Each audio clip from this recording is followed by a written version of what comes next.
ሰላም ቤተሰብ እንዴት ናችሁ? በዛሬው ትምህርታችን ላይ ስለ ኤክስፖኔንሻል እና ሎጋሪዝም ፈንክሽን ዲስከስ እናደርጋለን። ይህ ትምህርት በዋነኛነት ዲል የሚደረገው ወይም ደግሞ የዚህ ትምህርት መሰረት ያለው 10ኛ ክፍል ቻፕተር 3 ላይ ነው መሰረቱ የሚጀምረው። ነገር ግን 11፣ 12 እና ኢቨን ዩኒቨርሲቲ ውስጦችን በተለያዩ ትምህርቶች ላይ ለምሳሌ ኮምፒውቴሽናል ሳይንሶች ላይ እንደ አፕላይድ ፊዚክስ፣ አፕላይድ ማትማቲክስ፣ ኢቨን ኢንጂነሪንግ ትምህርቶች ላይ እንደ ሜካኒካል፣ ሲቪል ኢንጂነሪንግ ወይም ደግሞ ኤሌክትሪካል ኢንጂነሪንግ ላይ እንዲሁም ደግሞ ኮምፒውተር ሳይንስ እና ሌሎች አድቫንስ የሆኑ ሳይንስ ወይም ደግሞ ቴክኖሎጂካል ትምህርቶች ላይ አፕላይ የሚደረግ ኮንሰፕት ነው ማለት ነው እና የኤክስፖኔንሻል እና ሎጋሪዝም ፈንክሽን ኖርማሊ ካልኩሌት የሚደረግ ወረቀት ላይ ብቻ የሚሰራ ወይም ካልኩሌት የሚደረግ ማትማቲካል ካልኩሌሽን ወይም ኤክስፕሬሽን ብቻ ሳይሆን ኢቨን ኢን ፕራክቲካል ላይፍም አፕላይ የሚደረግ ለምሳሌ የፖፑሌሽን ግሮዝን ዲተርማይን ለማድረግ የአንድ ህዝብን ቁጥር እድገት በ10 ዓመት በ20 ዓመት በ30 ዓመት እንዴት ይለካል የሚለውን ነገር ዲተርማይን ለማድረግ ዩዚንግ ኤክስፖኔንሻል እና ሎጋሪዝም ፈንክሽን ተጠቅመን እንሰራለን ማለት ነው። ሌላኛው ደግሞ ኬሚስቶች በኬሚስትሪ ላብራቶሪ ውስጥ የፒኤች ስኬልን ዲተርማይን የሚያደርጉት ዩዚንግ ኤክስፖኔንሻል እና ሎጋሪዝም ፈንክሽንን በመጠቀም ነው። እንዲሁም ደግሞ ጂኦሎጂስቶች እርዝኩዌክን ሜጀር በሚያደርጉበት ሰዓት ላይ በሬክተር ስኬል ይህን ያክል እርዝኩዌክ ተመዝግቧል የሚባለው ነገር ካልኩሌት የሚደረገው ዩዚንግ ዘ ኮንሰፕትስ ኦፍ ኤክስፖኔንሻል ኤንድ ሎጋሪዝም ፈንክሽን ነው። ስለዚህ ሎጋሪዝም እና ኤክስፖኔንሻል ፈንክሽን ኖርማሊ ከካልኩሌሽንነት ወይም ደግሞ ወረቀት ላይ ከሚሰራ ቁጥር ባሻገር ኢቨን ኢን ፕራክቲካል ላይፍም የራሱ የሆነ አፕሊኬሽን ያለው ነው። ይሄንን ወደ በኋላ ላይ በደንብ እንመጣበታለን። ስለዚህ ፎር ናው ዋት ዳዝ ኢት ሚን ባይ ኤክስፖነንት ዋት ዳዝ ኢት ሚን ባይ ሎጋሪዝም የሚለውን መሰረታዊ ኮንሴፕት ዲል እናደርጋለን ማለት ነው። ስለዚህ ከኤክስፖነንት ስንጀምር ኤክስፖነንት ማለት ምን ማለት ነው? ኤክስፖኔንሻል ኤክስፕሬሽን ማለት ኤኒ ፎርም ኦፍ ኤክስፕሬሽን ኢን ዘ ፎርም ኦፍ ኤ ዘ ፓወር ኦፍ ኤን ከሆነ በዚህ ኤክስፕሬሽን ውስጥ ኤ ቤዝን ሪፕሬዘንት ሲያደርግ ኤን ደግሞ ኤክስፖነንትን ሪፕሬዘንት ያደርጋል ማለት ነው። ይህ አይነት ኤክስፕሬሽን ምን ተብሎ ይጠራል? ኤክስፖኔንሻል ኤክስፕሬሽን ተብሎ ይጠራል ማለት ነው። በዚህ ኤ ዘ ፓወር ኦፍ ኤን በተባለው ኤክስፕሬሽን ውስጥ ኤን ሪፕሬዘንት የሚያደርገው ናቹራል ነምበር ወይም ደግሞ መቁጠሪያ ቁጥር ነው ማለት ነው። ስለዚህ ኤን ኢዝ ኤ ሜምበር ኦፍ ናቹራል ነምበር። መቁጠሪያ ቁጥር የምንለው ከአንድ ጀምሮ እስከ ፖዚቲቭ ኢንፊኒቲ የሚደርስ ሲሆን ኤ ደግሞ ቤዙ ሪፕሬዘንት የሚያደርገው ዘ ሜምበር ኦፍ ሪል ነምበር ነው ማለት ነው። ስለዚህ ኤ የትኛውም የሜምበር ኦፍ ሪል ነምበር መሆን ይችላል ወይም ደግሞ ነባር ቁጥር የምንለው ከኔጌቲቭ ኢንፊኒቲ እስከ ፖዚቲቭ ኢንፊኒቲ ያለ የትኛውንም ቁጥር ሪፕሬዘንት ያደርግልናል ማለት ነው። ስለዚህ የትኛውም ማትማቲካል ፎርም በኤ ዘ ፓወር ኦፍ ኤ መልክ በኤ ዘ ፓወር ኦፍ ኤን መልክ ተገልጾ ኤን ኢዝ ኤ ሜምበር ኦፍ ናቹራል ነምበር ከሆነ ቤዙ ደግሞ ኤ ሜምበር ኦፍ ሪል ነምበር ከሆነ ይህ አይነቱ ኤክስፕሬሽን ምን ተብሎ ይጠራል? ኤክስፖኔንሻል ኤክስፕሬሽን ተብሎ ይጠራል ማለት ነው። ስለዚህ ኤክስፖኔንሻል ኤክስፕሬሽን ደግሞ ካልኩሌት በሚደረግበት ሰዓት ላይ የራሱ የሆኑ ህጎች አሉት ወይም ደግሞ ኤክስፖኔንሻል ሪሌትድ የሆኑ ጥያቄዎችን በምንሰራበት ሰዓት ላይ ህጋቸውን ተከትለን ነው ጥያቄውን ሶልቭ የምናደርገው ማለት ነው። ስለዚህ ኤክስፖኔንሻል የራሱ የሆኑ ህጎች አሉት። እነዚህ ህጎች ምን ተብሎ ይጠራሉ? ሎውስ ኦፍ ኤክስፖነንት ተብሎ ይጠራሉ ማለት ነው። ሎውስ ኦፍ ኤክስፖነንት 5 ናቸው።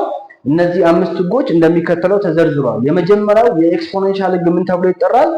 ሎውስ ኦፍ መልቲፕሊኬሽን ኦፍ ፓወር ኦፍ ዘ ሴም ቤዝ ተብሎ ይጠራል። ያ ማለት ኤ ዘ ፓወር ኦፍ ኤም ሲባዛ ኤ ዘ ፓወር ኦፍ ኤን የተባለ ሁለት ኤክስፖኔንሻል ኤክስፕሬሽን ቢኖረን ሁለቱ ኤክስፖኔንሻል ኤክስፕሬሽኖች ተመሳሳይ ቤዝ ኖሯቸው ነገር ግን ኤክስፖነንታቸው የሚለያይ ከሆነ ከሁለቱ ቤዝ አንዱን ቤዝ እንወስድና ኤክስፖነንቶቹን ምን እናደርጋለን? እንደምረዋለን ማለት ነው። ስለዚህ ምን እናደርጋለን? ኤ ዘ ፓወር ኦፍ ኤም ፕላስ ኤን እናደርገዋለን። ይሄንን ሎው ምን ብለን እንጠራዋለን? ዘ ሎውስ ኦፍ መልቲፕሊኬሽን ኦፍ ፓወር ኦፍ ዘ ሴም ቤዝ ብለን እንጠራዋለን ማለት ነው። ሁለተኛው የኤክስፖኔንሻል ፎርም ሎ ምን ይባላል? ዘ ሎውስ ኦፍ ዲቪዥን ኦፍ ፓወር ኦፍ ዘ ሴም ቤዝ ይባላል ማለት ነው። ይሄኛው ህግ ደግሞ እንዴት ነው? ኤ ዘ ፓወር ኦፍ ኤም ሲካፈል ኤ ዘ ፓወር ኦፍ ኤን የተባለ ሁለት ማትማቲካል ወይም ደግሞ ኤክስፖኔንሻል ኢኩዌሽን ቢሰጠን ተመሳሳይ ቤዝ ኖሯቸው ኤክስፖነንታቸው የሚለያይ ከሆነና በዲቪዥን ከተቀመጡ እቺ ከታች ያለችዋን ኤን የተባለችዋን ኤክስፖነንት ወደ ላይ ወስደን ከኤም ላይ እንቀንሳታለን። ከሁለቱ ቤዝ ደግሞ አንዱን ቤዝ እንወስዳለን። ስለዚህ ምን ይሆናል ማለት ነው? ኤ ዘ ፓወር ኦፍ ኤም ማይነስ ኤን ይሆናል። እቺ ኤን ወደ ላይ አፕ ስትወጣ ምን ትሆናለች? ኔጌቲቭ ትሆናለች ማለት ነው። ይሄንን ህግ ምን ብለን እንጠራዋለን? ዘ ሎውስ ኦፍ ዲቪዥን ኦፍ ፓወር ኦፍ ዘ ሴም ቤዝ ብለን እንጠራዋለን ማለት ነው። ሶስተኛው የኤክስፖኔንሻል ህግ ምን ተብሎ ይጠራል?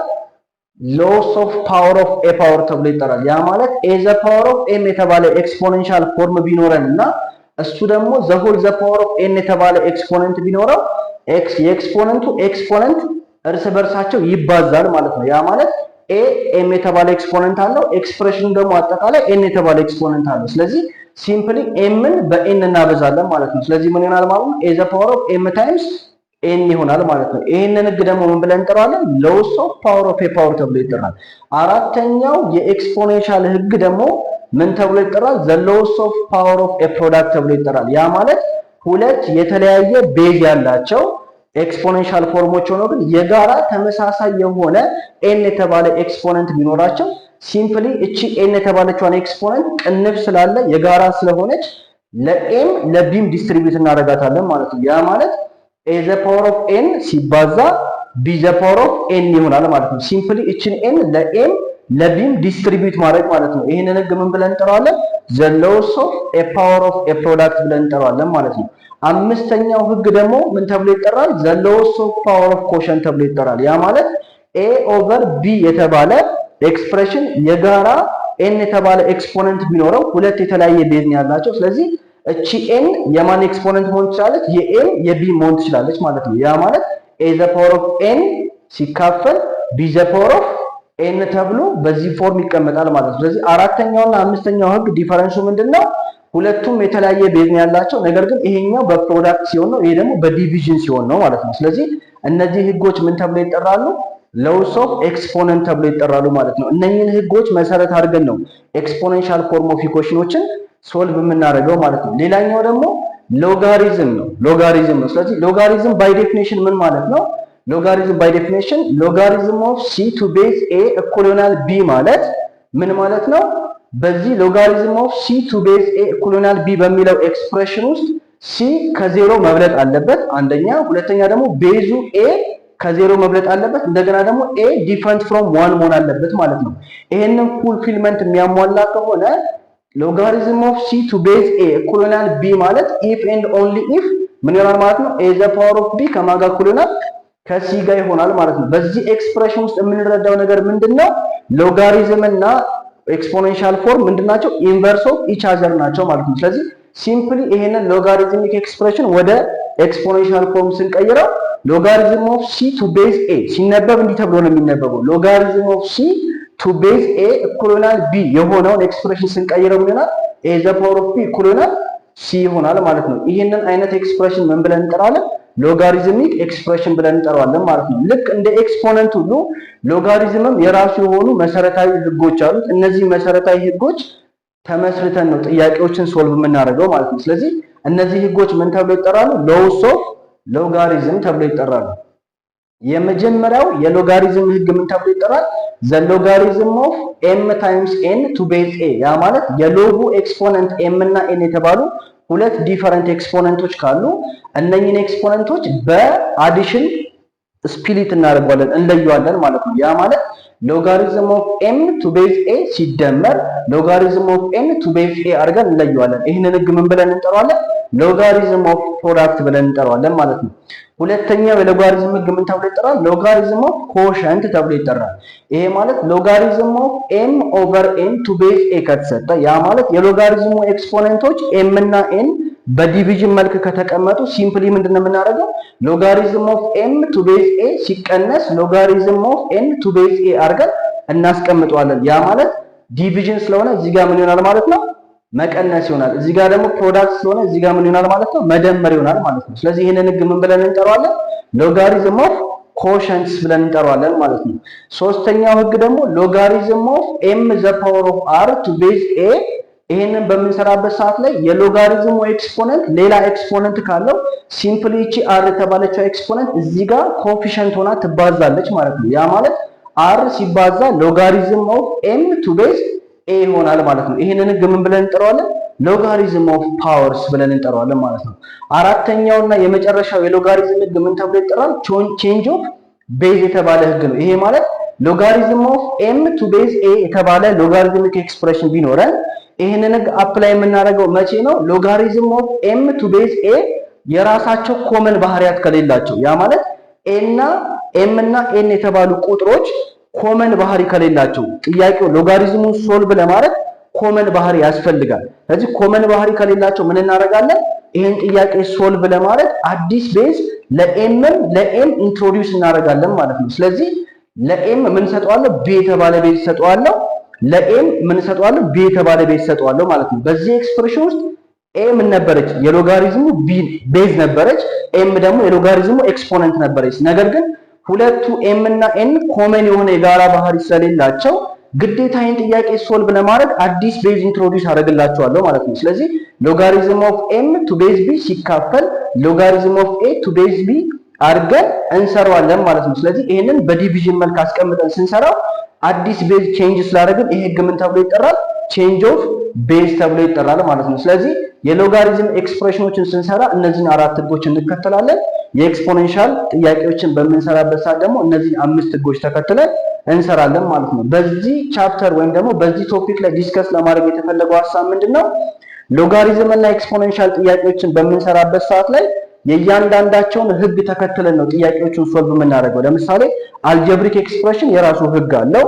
ኳድራቲክ ኤክስፕሬሽን የራሱ ህግ አለው። ፖሊኖሚያል ፈንክሽን የራሱ የሆነ ህግ አለው የሚሰራበት። ልክ እንደዛ ሁሉ ኤክስፖኔንሻል እና ሎጋሪዝም ፈንክሽንን በምንሰራበት ሰዓት ህጎቹን ተከትለን ሎስ ኦፍ ኤክስፖነንት እና ሎስ ኦፍ ሎጋሪዝም የተባለውን ህግ ተከትለን ነው ሶልቭ የምናደርገው ማለት ነው። ስለዚህ በሚቀጥለው ሴሽናችን ላይ ምን እናደርጋለን? የኤክስፖኔንሻል ጥያቄዎችን እና የሎጋሪዝም ጥያቄዎችን ፈርዘር በሆነ መንገድ እያንዳንዱን ህጎች አፕላይ እያደረገን እናያለን ማለት ነው። ስለዚህ በዛሬ ሐሳቤ ወይም ደግሞ በዛሬ ዲስከሽኔ ማብራራት የፈለኩት መሰረታዊ ኮንሰፕት ምንድነው?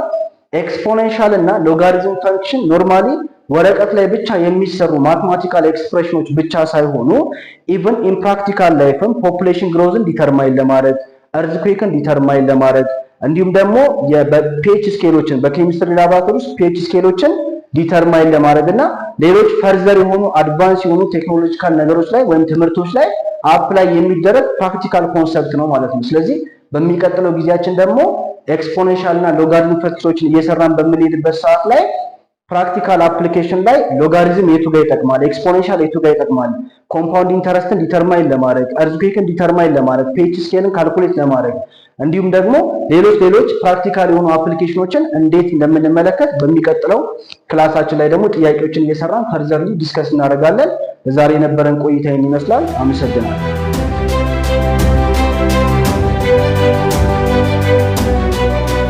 ሰላም ቤተሰብ እንዴት ናችሁ?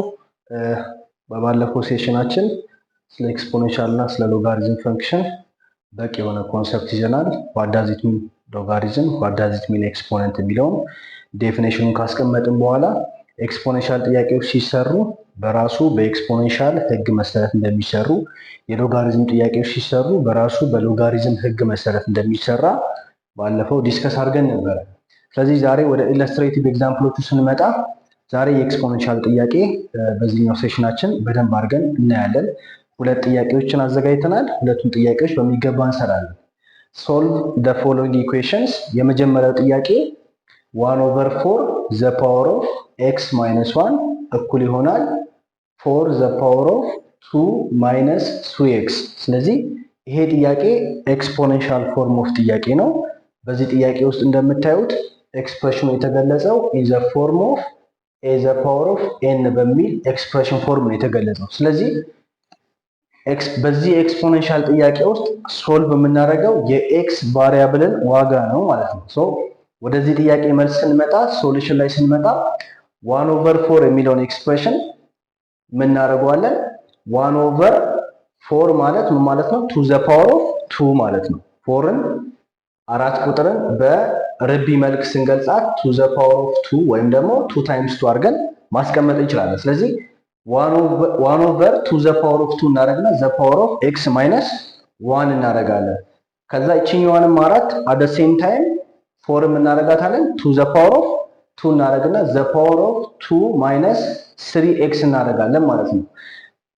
ሶ ይሄኛውን ወደ የትኛው ኮምፕረስ እናደርገዋለን? ይሄኛው ፎርም ወደዚህኛው ፎርም እንዴት ይቀየራል? አንድ ህግ አለ። 1/a ዘ ፓወር ኦፍ n የሚባል ኤክስፕሬሽን ካለ ይሄን ኤክስፕሬሽን ምን ማድረግ እንችላለን? ኤንን ወደ ላይ ስናወጣው a ዘ ፓወር ኦፍ ኔጌቲቭ n ወደሚል ፎርም ይቀየራል ማለት ነው። ስለዚህ በዚህ ፕሮፐርቲ መሰረት ይሄኛውን 1/2 ዘ ፓወር ኦፍ 2 የሚለውን ኤክስፕሬሽን ወዴት እንቀይረዋለን ማለት ነው? ቱ ዘ ፓወር ኦፍ ኔጌቲቭ 2። ስለዚህ እቺ 2 ወደ ላይ ስትወጣ ምን ትሆናለች ማለት ነው? ኔጌቲቭ ትሆናለች ማለት ነው። ስለዚህ ዘ ፓወር ኦፍ ኤክስ ማይነስ 1 አድርገን እናስቀምጣለን። እኩል ይሆናል ይሄኛውን ኤክስፕሬሽን ደግሞ ቀጥታ ይሄ ኤክስፖነንት ነው፣ የሁለት ኤክስፖነንት ነው። 2 ማይነስ 3x ደግሞ ሌላኛው ኤክስፖነንት ነው። ስለዚህ በዚህኛው ህግ መሰረት a ዘ ፓወር ኦፍ n ዘ ሆል ዘ ፓወር ኦፍ m ካለ ምን እንደምናደርገው ኤክስፖነንቱ ሌላ ኤክስፖነንት ካለው ሲምፕሊ ሁለቱን ኤክስፖነንት እናባዛለን n ታይምስ m እናደርጋለን ማለት ነው። ልክ እንደዛ ይሄም ቀጥታ ከማጋ ይባዛል ማለት ነው። ሁለት ከ2 ማይነስ 3x ከሚለው ኤክስፕሬሽን ጋር ይባዛል። ሁለቱ ኤክስፖነንት ናቸው። ይሄ m ቢሆን ይሄ n ነው። ሁለቱ ይባዛሉ ማለት ነው። ያ ማለት መካከላቸው ላይ ሰብትራክሽን ምልክት ስላለ እቺ ሁለት ዲስትሪቢዩትድ ሆና ነው የምትባዛው። ያ ማለት ሁለት ሁለትን ሲያበዛ 4 ይሆናል። ሁለት 3ን ሲያበዛ ማይነስ 6x ይሆናል ማለት ነው። ስለዚህ እዚህ ጋር ምን መጣና እቺ 2 እቺ ኔጌቲቭ 2 at the same time x-ንም ታበዛለች ኔጌቲቭ 1ንም ታበዛለች። ስለዚህ ምን እናደርጋለን 2 times x minus 2x ኔጌቲቭ 2 ታይምስ ኔጌቲቭ 1 ምን ይሆናል ፕላስ 2 ይሆናል ማለት ነው። ስለዚህ ይሄኛውን ኤክስፕሬሽን ወደ ምን ቀየር ነው ወደ 2 ዘ ፓወር ኦፍ ኔጌቲቭ 2x ፕላስ 2 ይሄኛውን ደግሞ ወደ ምን ቀየር ነው 2 ዘ ፓወር ኦፍ 4 ማይነስ 6x ማለት ነው። ይሄን ሁሉ ስቴፕ የሄድንበት ምክንያት ምንድነው? ከእኩል ይሆናል ምልክት በስተቀኝና ከእኩል ይሆናል ምልክት በስተግራ ያለውን ቤዙን ለማመሳሰል ነው። ምክንያቱም ቤዙን ማመሳሰል ካልቻለን የኤክስን ቫሪያብል ዋጋ ማግኘት ስለማንችል ቤዙን እናመሳስላለን። ስለዚህ ቤዙን ካመሳሰልን በኋላ ሲምፕሊ እናደርጋለን ሁለት በሁለት ካንስል ይደረጋል ማለት ነው። ያ ማለት ቤዙ ይጣፋል፣ ተመሳሳይ ስለሆነ ቤዙ ይጣፋል። ስለዚህ እዚህ ጋር ማን ይቀረናል? ማይነስ 2x ፕላስ 2 ይቀራል። እኩል ይሆናል እዚህ ጋር ማን ይቀረናል? 4 ማይነስ 6x ይቀረናል ማለት ነው። ስለዚህ እዚህ ጋር ስንመጣ ከዚህ በኋላ የምናደርገው ነገር ምንድነው?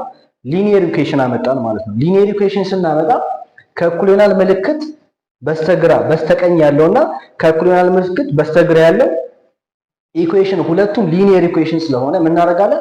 ሲምፕሊ ኮሌክት ላይክ ተርምስ አንድ አይነት ተርሞችን እንሰበስባለን። ስለዚህ ኤክስን ከኤክስ ጋር እንሰበስባለን፣ ቁጥሩን ከቁጥሩ ጋር እንሰበስበዋለን ማለት ነው። ያ ማለት ሲምፕሊ እቺ ኔጌቲቭ 6xን ወደዛ ብናሻግራት ፖዚቲቭ 6x ሲቀነስ 2x ስትሆን እቺን ሁለት ደግሞ ወደዚህ ስናሻግራት 4 ማይነስ 2 ትሆናለች ማለት ነው። ስለዚህ ከ6x ላይ 2x ስንቀንስ ስንት ይመጣል? 4x ይመጣል። ከአራት ላይ 2 ስንቀንስ ስንት ይመጣል? 2 ይመጣል። ደን ኤክስን ለማግኘት ምን እንደምናደርገው ዲቫይድድ ባይ 4 ነው የምናደርገው። ስለዚህ 4 በ4 ካንስል ሲደረግ 2 አራተኛ ማለት ይሄንን ሲምፕሊፋይ ስናደርገው 1 ሁለተኛ ይሆናል ማለት ነው። ስለዚህ የኤክስ ቫሪያብል ፋይናል አንሰሩ ስንት ነው ማለት ነው? 1/2 ነው ማለት ነው። አት ዘ ሴም ታይም ይሄኛውንም ጥያቄ እንመልከት። ይሄኛው ጥያቄ ምን እንደሚለው 2 ዘ ፓወር ኦፍ ኤክስ ታይምስ 5 ዘ ፓወር ኦፍ ኤክስ እኩል ይሆናል 0.1 ታይምስ 10 ዘ ፓወር ኦፍ ኤክስ ማይነስ 1 ዘ ሆል ዘ ፓወር ኦፍ 5 ነው የሰጠን። ስለዚህ በዚህ ጥያቄ ውስጥ የምንፈልገው የኤክስ ቫሪያብልን ዋጋ ነው ማለት ነው። ይሄ ፎርም ምንድነው? ኤክስፖኔንሻል ፎርም ነው። ምክንያቱም ሁሉም ኢኩዌሽኖች የተገለጡት በኤ ዘ ፓወር ኦፍ ኤን ኤክስፕሬሽን ነው ማለት ነው። ስለዚህ ሁለቱ የሚያለያያቸው ነገር ምንድነው? ተመሳሳይ ኤክስፖነንት ኖሯቸው ቤዛቸው ግን የተለያየ ነው። ስለዚህ እዚህ ጋር ደግሞ ምን አለ? 0.1 አለ በዴሲማል ላይ የተሰጠን። እቺን ዴሲማል የተሰጠችን ወደ ምን እንቀይራታለን? ወደ ፍራክሽን እንቀይራታለን ማለት ነው። ሶ ምን እናደርጋለን? ተመሳሳይ ኤክስፖነንት ስላላቸው ሁለቱን ኤክስፖነንት የጋራ እናወጣና ሁለቱን እናባዛለን፣ ቤዙን እናባዘዋለን ማለት ነው። በየትኛው ህግ ማለት ነው? a the power of a times b the power of n ካለን ምን እናደርጋለን ተባብለን ነበረ? a the power of n times b the power of n ማለት ነው። ስለዚህ አሁን ይሄ ኤክስፕሬሽን በዚህ መልክ ነው የተሰጠን። ስለዚህ ወደ ምን መቀየር እንችላለን? ወደዚህ ፎርም መቀየር እንችላለን ማለት ነው። ወደዚህ ስንመልሰው ምን ይሆናል ማለት ነው? ቤዛቸው የተለያየ ነው፣ ኤክስፖነንታቸው ተመሳሳይ ስለሆነ ከሁለቱ ኤክስፖነንት አንዱን የጋራ እንወስድና ሁለቱን ቤዝ እናባዛለን። ስለዚህ 2 ታይምስ 5 ይሆናል። 2 ታይምስ 5 ስንት ይሆናል? 10 ይሆናል ማለት ነው። 0.1 ማለት ምን ማለት ነው?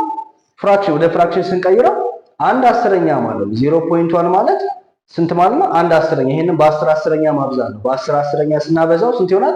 0.1 ታይምስ 10 1 ይሆናል።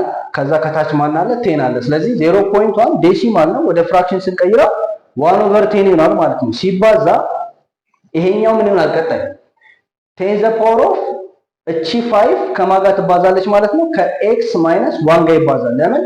ይሄኛው በየትኛው ኤክስፕሬሽን ማለት ነው? a ዘ ፓወር ኦፍ n ዘ ሆል ዘ ፓወር ኦፍ m የሚል ኤክስፕሬሽን ካለ ሲምፕሊ ኤክስፖነንቱ ሌላ ተጨማሪ ኤክስፖነንት ካለ ሁለቱን ኤክስፖነንቶች ምን እናደርጋለን? እናበዛለን ማለት ነው። ያ ማለት ኤ ዘ ፓወር ኦፍ ኤን ታይምስ ኤም ይሆናል። ስለዚህ በዚህ ህግ መሰረት ምን እናደርጋለን ማለት ነው? ፋይፍን ቀጥታ ከኤክስ ማይነስ ዋን ጋር እናበዛለን። ስለዚህ እዚህ ጋር ሰብትራክሽን ምልክት ስላለ ፋይቭ ሲምፕሊ ኤክስንም ያበዛል፣ ማንንም ያበዛል፣ ዋንንም ያበዛል ማለት ነው። ስለዚህ ምን ይሆናል? ቴን ዘ ፓወር ኦፍ 5 ታይምስ ኤክስ 5 ኤክስ ይሆናል ማይነስ 5 ታይምስ ኔጌቲቭ ምን ይሆናል? ማይነስ 5 ይሆናል ማለት ነው። ሶ ምን እናርግ? ይሄ ቴን ዘ ፓወር ኦፍ ኤክስ ይሆናል። ስለዚህ ይሄ 1 ኦቨር 10 የሆነውን 1 ኦቨር 10ን ኮምፕረስ እናደርገው ምን እናደርገዋለን ማለት ነው? በዚህኛው ህግ መሰረት 1 ኦቨር ኤ ዘ ፓወር ኦፍ ኤን ካለ ምን እናደርጋለን ማለት ነው? ኤ ዘ ፓወር ኦፍ ኔጌቲቭ ኤን አድርገን ማስቀመጥ ስለምንችል አሁን የቴን ፓወሩ ስንት ነው? 1 ኦቨር 10 ማለት 1 ኦቨር 10 ዘ ፓወር ኦፍ 1 ማለት ነው። እዚህ ጋር በውስጥ ታዋቂነት ምን አለ? 1 አለ። ስለዚህ እችን 1 ወደ ላይ ስንወስዳት ምን ትሆናለች? ኔጌቲቭ 1 ትሆናለች ማለት ነው። ሲባዛ ይሄኛው ምን ሆነ ማለት ነው? 10 ዘ ፓወር ኦፍ 5x ማይነስ 5 ሆኖልናል ማለት ነው። ስለዚህ አሁን ቤዙን እያመሳሰልን ነው። ስለዚህ ቤዙን ካመሳሰልን በኋላ ቀጣይ ስቴፓችን ምንድነው? ከኢኩል ይሆናል ምልክት በስተቀኝና ከኢኩል ይሆናል ምልክት በስተግራ ያለው ቤዙን ካመሳሰልን ቤዙን አጣፍተን የኤክስ ቫሪያብልን ዋጋ ሶልቭ ለማድረግ ይመቸናል። አሁን ሁለቱን አንድ ላይ መሰብሰብ እንችላለን። ምን እናደርጋለን? ቴን ዘ ፓወር ኦፍ ኔጌቲቭ 1 አለ ሲባዛ ቴን ዘ ፓወር ኦፍ 5x ማይነስ 5። ስለዚህ ይሄንን ኮምፕረስ እናደርገው እንዴት ይሆናል ማለት ነው? በየትኛው ግን እንሰራዋለን ማለት ነው? ኤ ዘ ፓወር ኦፍ ኤን ሲባዛ ቢ ዘ ፓወር ኦፍ ማን ነው? ኤ ዘ ፓወር ኦፍ ኤም ካለን ተመሳሳይ ቤዝ ኖሮ ኤክስፖነንቱ ከተለያየ ምንድን የምናደርገው? ሲምፕሊ አንዱን ቤዝ እንወስድና ኤን ሲደመር ኤም እናደርጋለን ማለት ነው። ልክ እንደዛ ሁሉ 10 10 ቤዛቸው ተመሳሳይ ስለሆነ ምን እናደርጋለን? ኤክስፖነንቶቹን እንደምራለን። ኔጌቲቭ 1 ሲደመር 5x ማይነስ 5 ይሆናል ማለት ነው። ስለዚህ እዚህ ጋር ቁጥሩ ከቁጥሩ ጋር ስለሚደመር ኔጌቲቭ 1 ኔጌቲቭ 5 ማለት ኔጌቲቭ 6 ይሆናል። እዚህ ጋር 5x አለን። ስለዚህ ይሄኛው ምን ሆነ? ቴን ዘ ፓወር ኦፍ ኤክስ እኩል ይሆናል ቴን ዘ ፓወር ኦፍ 5x ማይነስ 6 ሆነ። ስለዚህ ከእኩል ይሆናል ምልክት በስተግራና ከእኩል ይሆናል ምልክት በስተቀኝ ያለው ምን አደረግ ነው? ቤዙን አመሳሰል ነው ማለት ነው። ስለዚህ ሲምፕሊ ቤዙን ካንስል አውት እናደርጋለን። 10 በ10 ሲጣፋ እዚህ ጋር ማን ይወርዳል? ኤክስ ይወርዳል። እዚህ ጋር ማን ይቀራል? 5x ማይነስ 6 ቀረ ማለት ነው። ስለዚህ ምን እናደርጋለን? ኮሌክት ላይክ ተርምስ። ይሄም ሊኒየር ኢኩዌሽን ነው፣ ይሄም ሊኒየር ኢኩዌሽን ነው። ስለዚህ ቫሪያብሉን ከቫሪያብሉ ጋር ቁጥሩን ከቁጥሩ ጋር ኮሌክት ላይክ ተርም እናደርጋለን ማለት ነው። ስለዚህ ምን እናደርጋለን? 6ን ማይነስ 6ን ወደዛ እናሻግረውና ኤክስን ወደዚህ እናምጣው። ስለዚህ ኤክስ ፖዚቲቭ ነበር፣ የእኩል ይሆናል ምልክትን ሲሻገር ምን ይሆናል ማለት ነው? ኔጌቲቭ ኤክስ ይሆናል። ስለዚህ 5x ማይነስ ኤክስ ይሆናል። እቺ ኔጌቲቭ 6 ወደዛ ስትሻገር ኔጌቲቭ ነበረች፣ ወደዛ ስትሻገር ምን ትሆናለች? ፖዚቲቭ ትሆናለች ማለት ነው። የእኩል ይሆናል ምልክትን ሲሻገር ፖዚቲቭ ነው የሚሆነው። ስለዚህ ኔጌቲቭ 6 የነበረው ሲሻገር ፖዚቲቭ 6 ይሆናል ማለት ነው። ሲምፕሊ ከ5x ላይ ኤክስን ቀንስ ስንት ይመጣል? 4x ይመጣል። ከዛ እዚህ ጋር ማን አለ? 6 አለ። ሶ ኤክስን ለማግኘት ምንድን የምናደርገው? ዲቫይድድ ባይ 4 ነው የምናደርገው። ስለዚህ ሲምፕሊ 6 አራተኛ ሲቃለል ሲምፕሊፋይ ሲሆን ስንት ይሆናል? 3 ሁለተኛ ይሆናል ማለት ነው። ስለዚህ በዚህ ጥያቄ ውስጥ የኤክስ ቫሪያብል ዋጋ ስንት ነው? 3 ሁለተኛ ነው ማለት ነው። ስለዚህ እንዲህ አይነት ጥያቄዎች በሚመጡ ሰዓት ኤክስፖኔንሻል ፎርሞች በሚመጡበት ሰዓት ህጉን ማወቅ ጥቅሙ እዚህ ጋር ነው። እነኛን 5 ህጎች ዲል ያደረግንበት ወይም ዲስከስ ያደረግንበት ምክንያት ጥያቄዎቹን በምንሰራ ሰዓት እያንዳንዱን ህግ የቱ ጋር አፕላይ እንደምናደርገው እንማራለን ማለት ነው። ስለዚህ በዛሬው ሴሽናችን ላይ ኤክስፖኔንሻል ጥያቄዎችን እንዴት የኤክስፖኔንሻል ህግን በመጠቀም ወይም ሎስ ኦፍ ኤክስፖነንትን በመጠቀም እንዴት ሶልቭ እንደሚደረግ ነው ያየነው። ኔክስት ደግሞ የሎጋሪዝምን እናያለን ማለት ነው።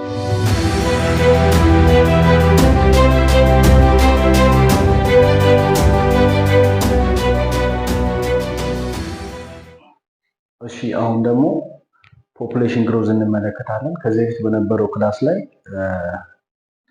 ኮምፓውንድ ኢንተረስት እንዴት በሎጋሪዝም ኮንሰፕትን ተጠቅመን ካልኩሌት እንደምናደርግ አይተናል።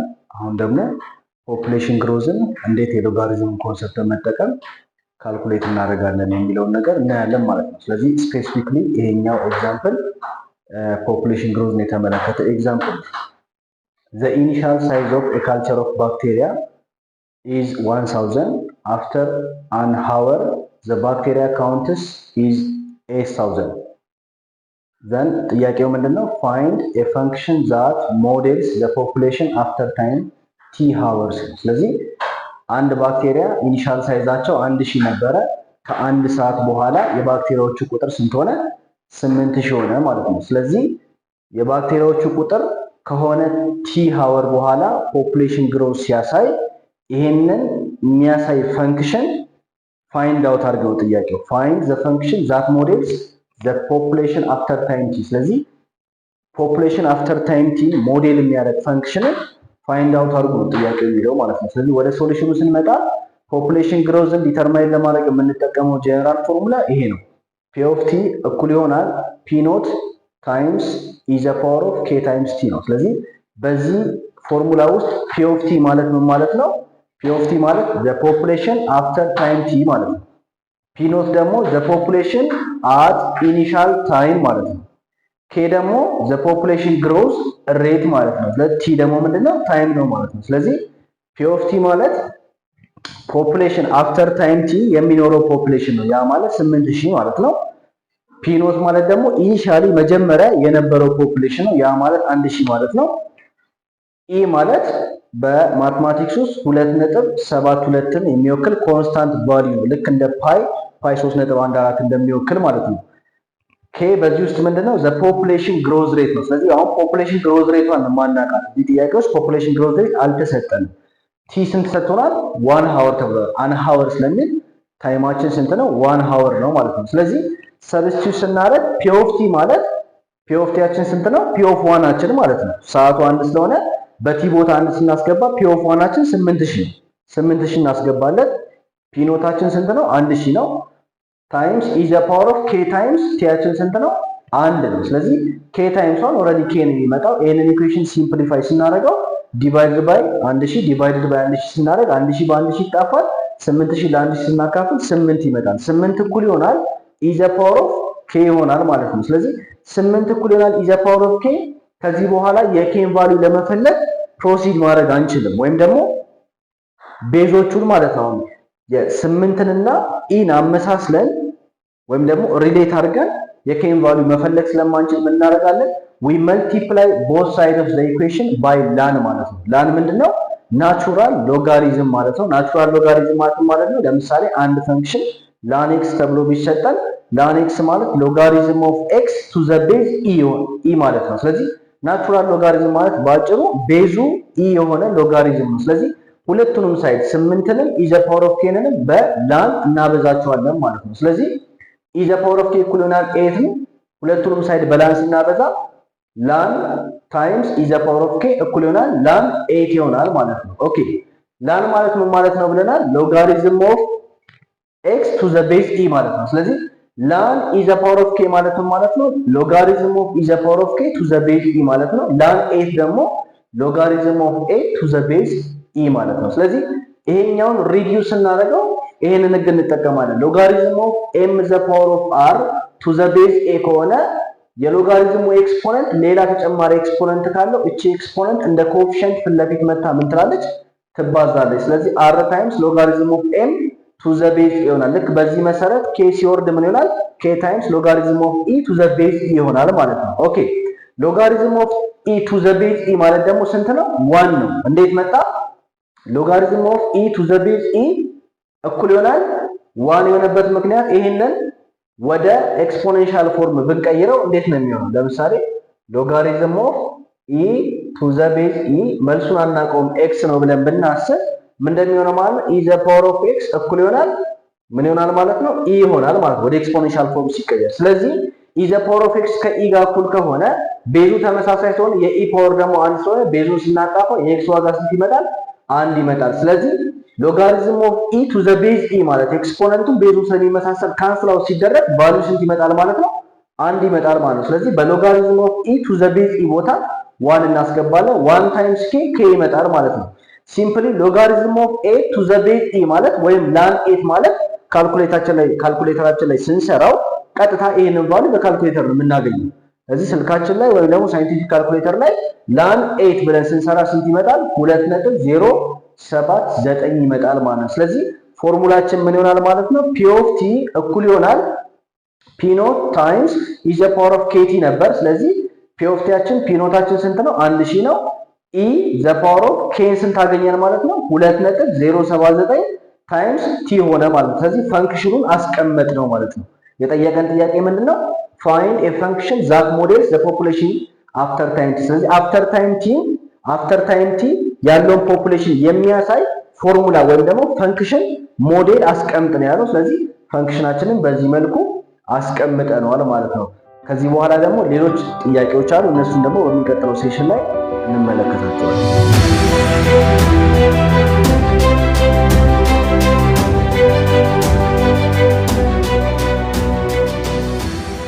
እሺ አሁን ደግሞ ቀጣዩን ጥያቄ እናያለን። ስለ ፖፑሌሽን ግሮዝ ነው ዲስከስ እያደረግን ያለ ነው። ስለዚህ ቢ ላይ ደግሞ ምን እንፈልጋለን? ፋይንድ ዘ ፖፑሌሽን አፍተር 1.5 አወር ማለት ነው። ስለዚህ ቅድም በነበረው ጥያቄ ላይ ምንድነው ኢኒሻሊ ባክቴሪያዎቹ 1000 ነበሩ፣ ከአንድ ሰዓት በኋላ 8000 ደረሱ። ስለዚህ የመጀመሪያው ይህንን የፖፑሌሽን እድገት የሚያሳይ ሞዴል ፈንክሽን አስቀምጥ ነው። ስለዚህ ሞዴል ፈንክሽኑን አስቀምጥን። ቢ ላይ ደግሞ ምን ጠየቀን? ፋይንድ ዘ ፖፑሌሽን አፍተር 1.5 አወር። ስለዚህ ከ1.5 ሰዓት በኋላ የባክቴሪያዎቹ ቁጥር ስንት ይሆናል ብሎ ይጠየቀን ማለት ነው። ስለዚህ እሱን ሶሉሽን ስንሰራ የተሰጠን ምንድነው ታይም 1.5 አወር ተሰጥቶናል። ስለዚህ የተጠየቅነው ማን ነው ማለት ነው? ፒ ኦፍ 1.5 ነው፣ ፖፑሌሽን የተጠየቅነው ማለት ነው። ስለዚህ ፎርሙላችን ምን ይሆናል ማለት ነው? ፒ ኦፍ 1.5 እኩል ይሆናል 1000 ሲባዛ ኢ ዘ ፓወር ኦፍ 2.079 ከዛ በታይም ቦታ ማን እናስገባለን? በቲ ቦታ 1.5 እናስገባለን ማለት ነው። ስለዚህ ሲምፕሊ 2.079ን በ1.5 ስናበዛ 3.119 ይመጣል። ስለዚህ ኢ ዘ ፓወር ኦፍ 3.119ን ካልኩሌተር ላይ ስንሰራ ኢ ማለት ኮንስታንት ቫልዩ ነች፣ 2.71 ነው ሪፕሬዘንት የምታደርገው። ይሄንን ካልኩሌት ስናደርግ ስንት ይመጣል? 22.624 ይመጣል። 22.624ን በ1000 ስናበዛው ስንት ይመጣል ማለት ነው? 22624 ይመጣል ማለት ነው። ስለዚህ ከዚህ ጥያቄ የምንረዳው ነገር ምንድነው? ከ1.5 ሰዓት በኋላ የባክቴሪያዎቹ ቁጥር ስንት ይሆናል ማለት ነው? 22624 ይሆናል ማለት ነው። ኦኬ ሶስተኛው ጥያቄ ምን እንደሚለን when will the population reach ስንት 15000። ስለዚህ የባክቴሪያዎቹ ቁጥር 15000 የሚደርሰው መቼ ነው ነው ጥያቄው ምንድነው ማለት ነው? መቼ ነው ካለ ታይም ነው እየጠየቀን ያለ ነው። ያ ማለት ለምሳሌ እዚህ ጋር በ1.5 ሰዓት ውስጥ የባክቴሪያዎቹ ቁጥር 22624 ከደረሰ 15000 ደግሞ እንዲደርስ ምን ያክል ሰዓት ይፈጅበታል? የባክቴሪያዎቹ ቁጥር 15000 ሲደርስ ምን ያክል ታይም ይወስድበታል? ስለዚህ የጠየቀን ምንድነው? ታይም ነው ማለት ነው። ፒ ኦፍ ቲ 15000 ሰጥቶናል። ስለዚህ ታይሙን ነው የምንፈልገው። ስለዚህ ፎርሙላችን ምንድነው? ፒ ኦፍ ቲ ማለት 1000 ሲባዛ ኢ ዘ ፓወር ኦፍ 2.079 ይሄ ነው ፎርሙላችን። ፒ ኦፍ ቲ ማለት 1000 ሲባዛ ኢ ዘ ፓወር ኦፍ 2.079 ነው። ስለዚህ የተሰጠን ምንድነው? ፒ ኦፍ ቲ 15000 ተሰጥቶናል። ፒ ኦፍ ቲ 15000 ተሰጥቶናል። ከዛ 1000 እኩል ይሆናል 1000 ታይምስ ኢ ዘ ፓወር ኦፍ 2.079 ይሆናል ማለት ነው።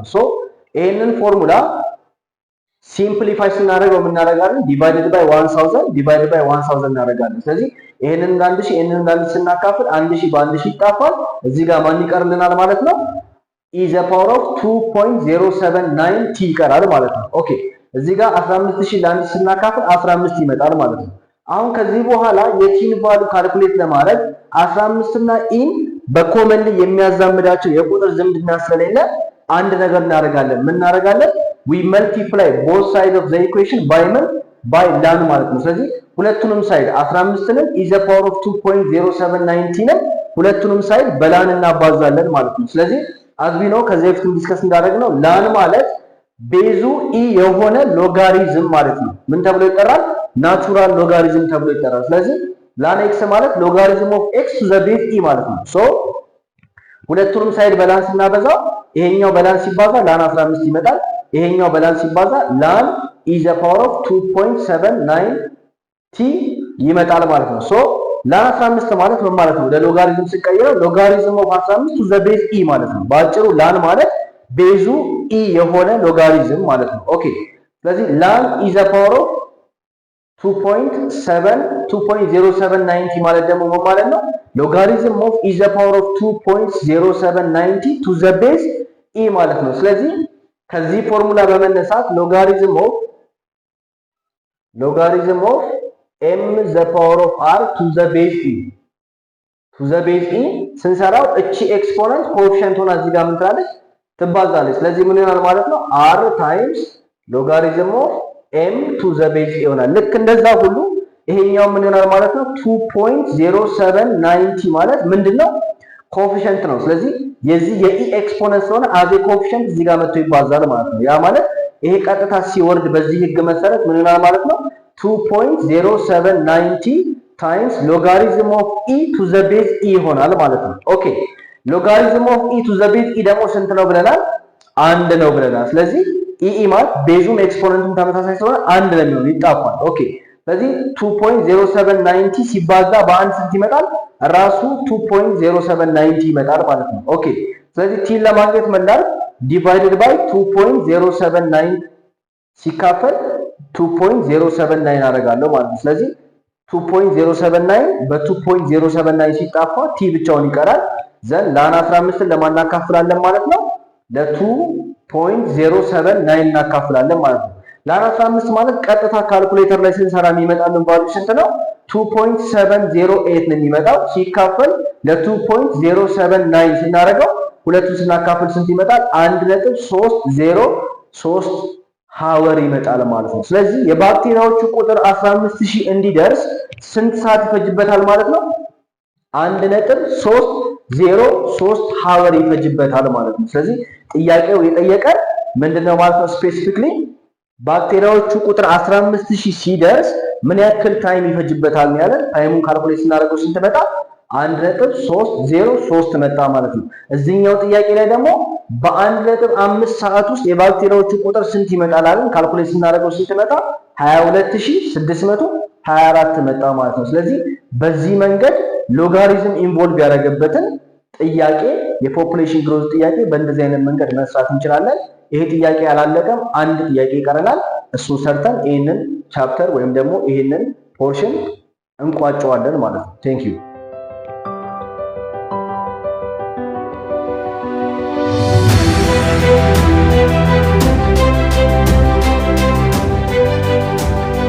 እሺ የዚህኛውን ጥያቄ የመጨረሻውን ጥያቄ እናያለን። የመጨረሻው ጥያቄ ምንድነው? ስኬች ዘ ግራፍ ኦፍ ዘ ፖፑሌሽን ፈንክሽን ነው እያልን ያለው። ስለዚህ መጀመሪያ ላይ የምንጠየቀን መጀመሪያ ላይ የፖፑሌሽኑን ግሮዝ የሚያሳይ ሞዴል ፈንክሽን አስቀምጣለን፣ ፈንክሽን አስቀመጠን። ከዛ ሁለተኛው ላይ ቢ ላይ የምንጠየቀን ሁለተኛው ላይ ሰዓቱ 1.5 ሲሆን ታይሙ 1.5 ሃወር ሲሆን የባክቴሪያዎቹ ቁጥር ስንት ይሆናል የሚለውን ጠየቀን። እሱን ካልኩሌት አድርገን አመጣን። ከሶስተኛው ጥያቄ ላይ የባክቴሪያዎቹ ቁጥር ከ15000 ሲደርስ ምን ያክል ሰዓት ይፈጅበታል የሚለውን ካልኩሌት አድርጓለን። ካልኩሌት አድርገን አመጣን ማለት ነው። አሁን መጨረሻ ላይ የምንጠየቀን ስኬች ዘ ግራፍ ኦፍ ዘ ፖፑሌሽን ፈንክሽን ነው። ስለዚህ የፖፑሌሽን ፈንክሽኑን ግራፍ ስንስል ፈንክሽናችን ምንድነው? ፒ ኦፍ ቲ እኩል ይሆናል 1000 ሲባዛ ኢ ዘ ፓወር ኦፍ 2.079 ቲ ነው። ስለዚህ እዚህ ውስጥ ግራፍ በምንሰራበት ሰዓት ላይ ሁለት ኤሌመንቶችን እንጠቀማለን። አንደኛ ታይም፣ አንደኛ ደግሞ ፒ ኦፍ ቲ ነው። ስለዚህ ታይም ከዜሮ ጀምረን አንድ ሰዓት፣ 2 ሰዓት፣ 3 ሰዓት ብለን ብንሰጥ ከዛ ፒ ኦፍ ቲን ደግሞ ካልኩሌት እናደርጋለን። አሁን ታይሙ 0 ሲሆን ፒ ኦፍ ቲያችን ስንት ይሆናል ማለት ነው? በቲ ቦታ 0 ስንከት 0 ሲባዛ በ2.079 0 ነው የሚሆነው። 0 ሲባዛ 0 ዘ ፓወር ኦፍ ኢ ዘ ፓወር ኦፍ 0 ደግሞ ስንት ይሆናል? 1 ነው የሚሆነው። ምክንያቱም በቲ ቦታ 0 ስናስገባ ይሄንን 0 ያደርገዋል። ኢ ዘ ፓወር ኦፍ 0 1 ስለሚሆን 1 ሲባዛ በ1000 ይመጣል ማለት ነው። የቲን ዋጋ ደግሞ አንድ አድርገን ስንሰራ ምን እናደርጋለን? ኢ ዘ ፓወር ኦፍ 1 ታይምስ 2.079 ማለት ኦልሬዲ ራሱ ነው የሚመጣው 2.079 ነው የሚመጣው። ስለዚህ ኢ ዘ ፓወር ኦፍ 2.079 አድርገን በ1000 ስናባዛው ስንት ይመጣል? 7996.45 ይመጣል። ይሄንን ካልኩሌተር ላይ መስራት ይቻላል። ሲምፕል ነው። ኦኬ ሁለት አድርገን ስናስገባ ደግሞ ምን እናደርጋለን? 2.079ን በሁለት እናባዛና ኢ ዘ ፓወር ኦፍ ካረግን በኋላ በስንት እናበዛዋለን? በ1000 እናበዛዋለን። ስለዚህ ስንት ይመጣል? 63943.51 ይመጣል ማለት ነው። ታይሙን 3 ስናደርገው ሲምፕሊ 3ን በ2.079 እናበዛውና ኢ ዘ ፓወር ኦፍ ዛት ነምበር እናደርጋለን። ከዛ በአንድ ሺህ ስናበዛው ስንት ይመጣል? 511322.24 ይመጣል ማለት ነው። ስለዚህ እነኝን ታይም ብቻ ለጊዜው ብንወስድ ግራፉን ስከች ለማድረግ ምን እናደርጋለን? ቨርቲካል ግራፋችንን ፒ ኦፍ ቲ እናደርገዋለን። ሆሪዞንታል ግራፋችን ደግሞ ታይም ይሆናል ማለት ነው። ወይም ሆሪዞንታል አክሲሳችን ታይም ሲሆን ቨርቲካል አክሲሳችን ደግሞ ፒ ኦፍ ቲ ይሆናል። ስለዚህ ታይማችንን 1 2 3 4 ብለን እናስቀምጣለን። ይሄ ዜሮ ነው። ስለዚህ ታይሙ ዜሮ በሚሆንበት ሰዓት ፒ ኦፍ ቲያችን ስንት ነው? 1000። ስለዚህ እዚህ ጋር ፖይንት እናደርጋለን ማለት ነው። ኦኬ ታይማችን 1 ሲሆን ፒ ኦፍ ቲያችን ስንት ሆነ ማለት ነው? 7996.45። ስለዚህ ታይሙ 1 ሲሆን ፒ ኦፍ ቲያችን ስንት ሆነ? 7996.45 ሆነ ማለት ነው። ኦኬ ታይማችን 2 ሲሆን ፒ ኦፍ ቲያችን ስንት ሆነ ማለት ነው? 63943.51 ሆነ ማለት ነው። ኦኬ ታይማችን 3 በሚሆንበት ሰዓት ደግሞ ስንት ሆነ ማለት ነው?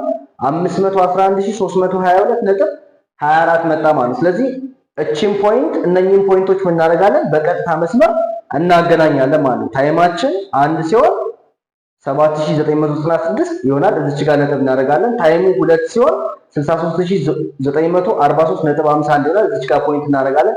ታይማችን 3 ሲሆን ስንት ይሆናል ማለት ነው? 511322.24 ይሆናል። እዚች ጋር ፖይንት እናደርጋለን። ይሄንን በቀጥታ መስመር ስናገናኝ ግራፋችን ይሄንን ይመስላል ማለት ነው። ስለዚህ በዚህ ጥያቄ ለማየት እንደተሞከረው መሰረታዊ ነገር ምንድነው?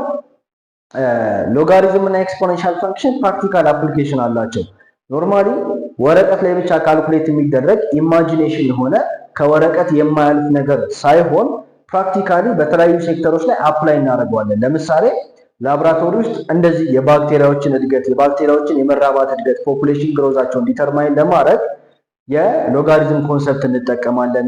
እንደገና ደግሞ ኮምፓውንድ ኢንተረስትን ካልኩሌት ለማድረግ አንድ ተቀማጭ ገንዘብ አካውንት ውስጥ ዲፖዚት ተደርጎ በአመት ምን ያክል ይወልዳል፣ በ6 ወር ምን ያክል ይወልዳል የሚለውን ነገር ካልኩሌት ለማድረግ የሎጋሪዝም ኮንሰፕትን እንጠቀማለን። ሌላ ደግሞ በኬሚስትሪ ላብራቶሪ ውስጥ የፒኤች ስኬልን ዲተርማይን ለማድረግ የሎጋሪዝም ኮንሰፕት እንጠቀማለን ማለት ነው። ሌላኛው ደግሞ ጂኦሎጂስቶች ኖርማሊ እርዝኩዌክን ሜጀር በሚያደርጉበት ሰዓት የእርዝኩዌክ ካልኩሌሽን ሲሰሩ የኤክስፖኔንሻል እና የሎጋሪዝም ኮንሰፕት ይጠቀማሉ። ስለዚህ ይሄ ሎጋሪዝም እና ኤክስፖኔንሻል የሚባለው ትምህርት ኖርማሊ በማትማቲክስ ውስጥ በጣም ቤዚክ የሆነ ትምህርት ነው። ወደፊት ደግሞ እንደ ሞደርን ፊዚክስ ወይም ደግሞ ኮምፒውቴሽናል ሳይንስ ትምህርቶች ላይ አፕላይድ ፊዚክስ፣ አፕላይድ ማትማቲክስ ላይ፣ ኢንጂነሪንግ ላይ፣ ኮምፒውተር ሳይንስ ላይ፣ በስፔሻል ኢንጂነሪንግ ላይ ደግሞ በሲቪል ኢንጂነሪንግ፣ በኤሌክትሪካል ኢንጂነሪንግ በእነኚህ ትምህርቶች ላይ አድቫንስ በሆኑ የሳይንስ የቴክኖሎጂ ትምህርቶች ላይ በጣም ዋይድ ስፒሪድ ሆኖ በተለያዩ ሴክሽኖች ላይ ኢንቮልቭ እያደረገ የሚሰራበት የትምህርት አይነት ነውና በጣም መሰረታዊ ትምህርት ነው። ሎጋሪዝም እና ኤክስፖኔንሻል ፈንክሽን ማለት በጣም መሰረታዊ ትምህርት ነው። ከሌላው ፈንክሽን የሚለየው ምንድነው? የራሱ የሆኑ ባህሪያት አሉት፣ ፕሮፐርቲ አለው፣ የራሱ ዶሜን አለው፣ የራሱ ሬንጅ አለው፣ የራሱ ደግሞ ህግ አለው። ሎጋሪዝምም ኤክስፖኔንሻልም ሲሰራ በራሳቸው ህግጋት ነው የሚሰሩት ማለት ነው። ስለዚህ ሎጋሪዝም እና ኤክስፖኔንሻል ፕራክቲካሊ አፕላይ ከሚደረጉባቸው ሴክተሮች መካከል ከኔ ጋር ሲምፕሊ ሁለት ነገር አይተናል። አንደኛ እንዴት ኮምፓውንድ ኢንተረስትን ካልኩሌት ማድረግ እንዳለብን በባለፈው ሴሽናችን ላይ አይተናል። ዛሬና በባለፈው ሴሽናችን ላይ ደግሞ የባክቴሪያን ፖፑሌሽን ግሮዝ እንዴት ነው ዲተርማይን የምናደርገው? ኢኒሻሊ በአንድ ላብራቶሪ ውስጥ የነበሩ ኢኒሻል ባክቴሪያዎች 1000 ሆነው ቁጥራቸው ወደ 8000 ቢያድግ ቁጥራቸው ወደ 15000 ቢያድግ ቁጥራቸው ከፍ እያለ ቢመጣ እንዴት አድርገን የሎጋሪዝም ኮንሰፕትን ተጠቅመን ካልኩሌት የምናደርገው የሚለውን ነገር በጥቂቱ ለማየት ሞክረናል ማለት ነው። ከዚህ በኋላም ደግሞ ሌሎች ወሳኝ ምርጥ የተመረጡ ጥያቄዎችን ደግሞ ይዘን እንመጣለን በሚቀጥለው ክላስ ላይ። ለአሁን እናመሰግናለን። ቴንክ ዩ።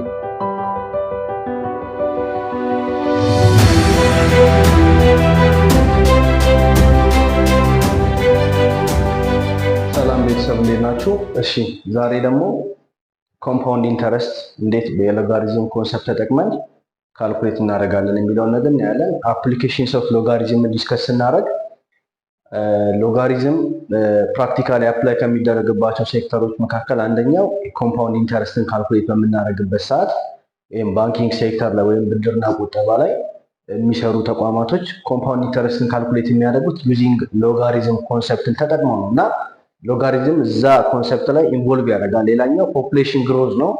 ፖፑሌሽን ግሮዝን ዲተርማይን ለማድረግ የትኛውንም ፖፑሌሽን የስፒሺስ ሊሆን ይችላል፣ የህዝብ ቁጥር ሊሆን ይችላል፣ ኦር የእንስሳት ሊሆን ይችላል። ብቻ የትኛውን ፖፑሌሽን ግሮዝን ዲተርማይን ለማድረግ የሎጋሪዝም ኮንሰፕት እንጠቀማለን። ሌላኛው ሎጋሪዝምን አፕላይ ከምናደርግባቸው ነገሮች መካከል አንደኛው በኬሚስትሪ ላቦራቶሪ ውስጥ የፒኤች ስኬልን ዲተርማይን ለማድረግ የሎጋሪዝም ኮንሰፕትን እንጠቀማለን ማለት ነው። ስለዚህ ሌላኛው ደግሞ እርዝኩዌክን ሜጀር የሚያደርጉ ጂኦሎጂስቶች ኖርማሊ በሬክተር ስኬል የሚለኩትን እርዝኩዌክ ካልኩሌት ሲያደርጉት የሎጋሪዝም ኮንሰፕትን ይጠቀማሉ ማለት ነው። ስለዚህ ሎጋሪዝም ፕራክቲካሊ አፕላይ ከሚደረግባቸው ሴክተሮች መካከል አንደኛው ኮምፓውንድ ኢንተረስትን ካልኩሌት ለማድረግ ነው። ስለዚህ እስቲ ዛሬ ስለ ኮምፓውንድ ኢንተረስት አንድ ጥያቄ እንመልከት። ለምሳሌ ይሄ ጥያቄ ምን ይላል? ሰፖዝ ዛት ብር 10,000 is invested in a saving account paying 7% interest per year ይላል። ስለዚህ ምንድነው 10,000 ብር ነው ኢንቨስት የተደረገው አንድ ሴቪንግ አካውንት ላይ 10,000 ብር የቁጠባ ብር ተቆጠበ ማለት ነው፣ ኢንቨስት ተደረገ ቁጠባ አካውንት ላይ። ስለዚህ ወለዱ ስንት ነው ማለት ነው? በአመት የሚወልደው 7% ነው በአመት የሚወልደው ኢንተረስቱ ማለት ነው። ሶ የመጀመሪያው ጥያቄ ምንድነው? ራይት ዘ ፎርሙላ ፎር ዘ አማውንት ኢን ዘ አካውንት አፍተር 10 years if the interest is compounded monthly ማለት ነው። ስለዚህ የመጀመሪያው ጥያቄ የጠየቀ ምንድነው? ፎርሙላውን ጻፉ። ያ ማለት አፍተር ቲ ተባለ። ቲ የምትባለው ታይም አልተገለጸችም በግልጽ ጥያቄው ላይ ግን አፍተር ቲ ታይም በአካውንት ውስጥ የሚኖረው ብር ምን ያክል የብር መጠን ይኖራል? አካውንት ውስጥ አፍተር ቲ ታይም በአካውንት ውስጥ ምን ያክል ብር መጠን ይኖራል? ኢንተረስቱ ኮምፓውንድድ ምን መንዝሊ። ስለዚህ ኢንተረስቱ መንዝሊ ቢሰራ በአካውንት ውስጥ አፍተር ቲ ታይም ወይም ደግሞ አፍተር ቲ ይር ምን ያክል ፎርሙላ ወይ ደግሞ ምን ያክል አማውንት ይኖራል። ስለዚህ ያንን ፎርሙላ አስቀምጡ ነው። ኖርማሊ ኮምፓውንድ ኢንተረስትን ካልኩሌት ለማድረግ የምንጠቀምበት ፎርሙላ ይሄኛው ነው። ይሄ ፎርሙላ ምንድነው? ኤ ኦፍ ቲ ማለት ኤ ማለት አማውንት ነው። ስለዚህ አማውንት አፍተር ቲ ታይም ይር ማለት ነው። ማለት በሆነ ቲ በሚባል ቲ የሚባለው ታይም የሚገልጸው ምንድነው? ነምበር ኦፍ ይር ነው የሚገልጸው። ታይሙ ነምበር ኦፍ ይር ነው። ስለዚህ ኤ ምንድነው? አማውንት አፍተር ቲ ይር ማለት ነው። ማለት ከሆነ ቲ ከተባለ አመት በኋላ በአካውንት ውስጥ የሚኖረው አማውንት ማለት ነው። ኤ ኦፍ ቲ ማለት ፒ ማለት ፕሪንሲፓል ገንዘብ ነው። ያ ማለት ተቀማጭ ገንዘብ ምንድነው? ምናት መጀመሪያ ያስቀመጥናት ኢኒሻል ገንዘብ ያ ማለት እዚህ ጋር በዚህኛው ጥያቄ መሰረት 10,000 ብር ማለት ነው።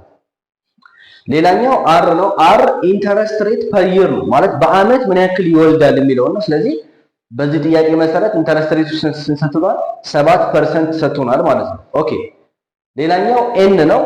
ኤን ደግሞ ምንድነው? ነምበር ኦፍ ታይምስ ኢንተረስት ኢዝ ኮምፓውንድድ ፐር ይር ማለት ምን ያክል ጊዜ ነው ኢንተረስቱ ኮምፓውንድ የተደረገው በአመት ውስጥ ምን ያክል ጊዜ ተሰራ የሚለው ነምበር ኦፍ ቁጥሩ ነው። ምን ያክል ጊዜ ብዛቱ ማለት ነው። ስለዚህ እሱን ነው ሪፈር የሚያደርገው። ስለዚህ በዚህ ፎርሙላ ውስጥ ኤ ኦፍ ቲ እኩል ይሆናል ፒ ኦፍ 1 ፕላስ አር ኦቨር ኤን ዘ ፓወር ኦፍ ኤን ታይምስ ቲ በሚለው ፎርሙላ ውስጥ ኤ ኦፍ ቲ ሪፕሬዘንት የሚያደርገው አማውንት አፍተር 10 ይር ነው። አማውንት አፍተር ቲ ይር ከሆነ ከቲ ከተባለ አመት በኋላ በአካውንት ውስጥ የሚኖረው አማውንት ስንት ነው የሚለው ነው ኤ ኦፍ ቲ ሪፈር የሚያደርገው። ፒ ፕሪንሲፓል ገንዘብ ነው። መጀመሪያ ኢኒሻሊ ዲፖዚት ያደረግናት ያስቀመጥናት ገንዘብ ነች። አር ኢንተረስት ሬት ፐር ይር ነው። ማለት በአመት ምን ያክል ጊዜ በምን ያክል ሬት ይወልዳል ኢንተረስት ሬቱ ማለት ነው። ኤን ምንድነው? ነምበር ኦፍ ታይምስ ኢንተረስት ኢዝ ኮምፓውንድድ ፐር ይር ምን ያክል ጊዜ ነው ኢንተረስቱ በአመት ውስጥ ኮምፓውንድድ የሆነው። ቲ ደግሞ ምንድነው? ነምበር ኦፍ ይር ነው ማለት ነው። ስለዚህ ይሄን ጥያቄ በምንሰራበት ሰዓት ኤ ኦፍ ቲ ማለት ፒ ታይምስ አር ፕላስ 1 ፕላስ አር ኦቨር ኤን ዘ ፓወር ኦፍ ኤን ታይምስ ቲ ነው። ስለዚህ በዚህ ጥያቄ ውስጥ ፒ ስንት ተሰጥቶናል? 10,000 ተሰጥቶናል። ፒ ፕሪንሲፓሉ ማለት ነው። ሬት ኦፍ ኢንተረስታችን 7% ነው። 7% ወደ ቁጥር ሲቀየር ስንት ይሆናል? 0.07 ይሆናል ማለት ነው። ኤን ደግሞ ስንት ነው? 12 ነው የሚሆነው። ምክንያቱም መንዝሊ ነው የሚለው በየወሩ ነው። ስለዚህ በአመት ውስጥ ስንት ወር አለ? በአመት ውስጥ 12 ወር አለ። ስለዚህ ኤናችን ስንት ነው የሚሆነው? ድግግሞሽ ነው። ኤን ማለት ድግግሞሽ ነው፣ ነምበር ኦፍ ታይምሱ ማለት ነው። ስለዚህ ኤናችን መንዝሊ ስለሚል በአመት ውስጥ ደግሞ 12 ወር ስላለ ኤናችን ስንት ይሆናል? 12 ይሆናል መንዝሊ ስለሚል ማለት ነው። ታይማችን በግልጽ አልተሰጠም። ታይም በአመት ነው የሚሰጠው። 1 አመት፣ 2 አመት፣ 3 አመት፣ 4 አመት፣ 5 አመት ስንት አመት። ስለዚህ ታይሙ በአመት ነው የሚሰጠው። እዚህ ጥያቄ ላይ ስፔሲፊካሊ ፎርሙላውን ብቻ አስቀምጦ ስለሚል ምኑ አልተሰጠም? ታይሙ አልተሰጠም። ስለዚህ ምን እንደምናደርገው በፒ ቦታ በፕሪንሲፓሉ ቦታ 10,000 እናስገባለን። በቅንፍ ውስጥ 1 ፕላስ አራችን ስንት ነው? 0.07 ፐርሰንቱን ወደ ቁጥር ቀየር ነው ለዴሲማል 0.07 ሲካፈል ኤናችን ስንት ነው? 12 ቅንፉን እንዘጋና ኤን ታይምስ ቲ ነው የሚለው። ኤናችን ስንት ነው? 12። ቲ ግን አናውቀው አልተሰጠንም ጥያቄው ላይ። ስለዚህ ፎርሙላችን ምን ይሆናል ማለት ነው? ኤ ኦፍ ቲ እኩል ይሆናል 10000 ሲባዛ 1 ፕላስ 0.07 ሲካፈል ለ12 ዘ ፓወር ኦፍ 12 ቲ ይሆናል ማለት ነው። ስለዚህ ፎርሙላችንን አስቀመጥን ማለት ነው። ሁለተኛው ጥያቄ ምንድነው የሚጠይቀን? ፋይንድ ዘ አማውንት ኢን ዘ አካውንት አፍተር 5 years። አሁን ጊዜ ሰጠን ማለት ነው። እዚህኛው ላይ ጊዜ አልሰጠንም፣ አፍተር 2 years ብሎ ነው የሰጠን። እዚህ ጋር ደግሞ በአካውንት ውስጥ ያለው አማውንት ከ5 ዓመት በኋላ ስንት ይሆናል? ኢፍ ዘ ኢንተረስት ኢዝ ኮምፓውንድድ ዴይሊ፣ ኢንተረስቱ በየቀኑ ኮምፓውንድድ ቢደረግ ማለት ነው። ስለዚህ ነምበር ኦፍ ታይምሱ ዴይሊ ነው ማለት ነው። ዴይሊ ማለት በአመት ውስጥ ስንት ቀናቶች አሉ? 365 ቀናቶች አሉ። ስለዚህ ቲያችን በአመት ስለሚሰጥ ቲያችን 5 year 5 year ነው የሚሆነው። ነምበር ኦፍ ታይምስ ኤኑ ደግሞ ስንት ነው የሚሆነው? ዴይሊ ስለሚል በአመት ውስጥ ደግሞ ስንት ቀን ነው ያለው? 365 ቀን ስላለ ነምበር ኦፍ ታይምሳችን 365 ይሆናል። ስለዚህ ኤ ኦፍ ቲን እንፈልጋለን ማለት ነው። ሶ ኤ ኦፍ ቲ ስንፈልግ ፎርሙላችን ምንድነው? ኤ ኦፍ ቲ ማለት ፕሪንሲፓል ሲባዛ 1 ፕላስ አር ኦቨር ኤን ዘ ፓወር ኦፍ ኤን ቲ ነው የሚሆነው።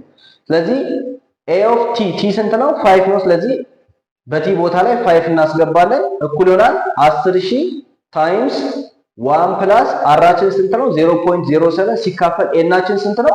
365። ምክንያቱም ኮምፓውንድ ዴይሊ ስለሚል ዴይሊ ካለ ደግሞ በአመቱ 365 ቀን ስላለ ድግግሞሹን ነው የሚያሳየው። ስለዚህ ኤናችንን 365 አድርገን እንወስዳለን ማለት ነው። ከዛ ዘ ፓወር ኦፍ እናደርጋለን 365 ኤናችን 365 ነው ሲባዛ ቲ ስንት ነው? 5 ነው። ሶ አሁን ካልኩሌት ማድረግ እንጀምራለን። ሶ 0.07 ሲካፈል ለ365 አድርገን አንድ ስንደምርበት ስንት ይመጣል? 1.000192 ይመጣል ማለት ነው። ዘ ፓወር ኦፍ 365ን በአመት ስናባዛ 1825 ይመጣል ማለት ነው። ሶ ፎርሙላችን ወዴት ሪዲዩስ ሆነ ማለት ነው? 10000 ሲባዛ በ1.000192 ዘ ፓወር ኦፍ 1825 መጣ ማለት ነው።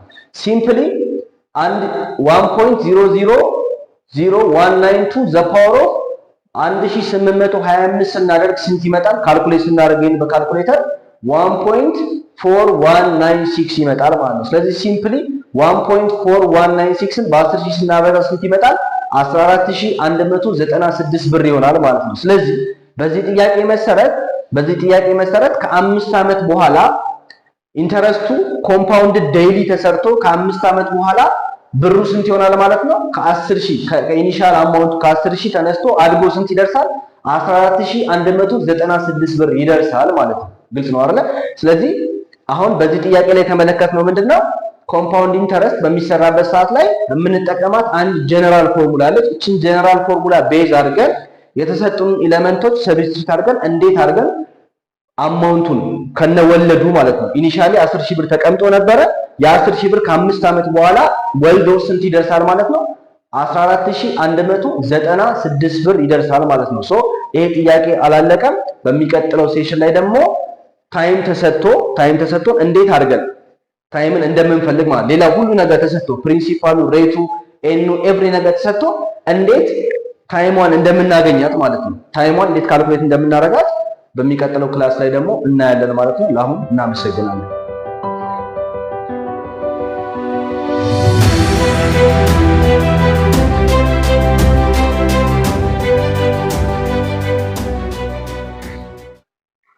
እሺ አሁን ደግሞ የዚህ የኮምፓውንድ ኢንተረስቱ ሶስተኛ ጥያቄ እንመለከታለን።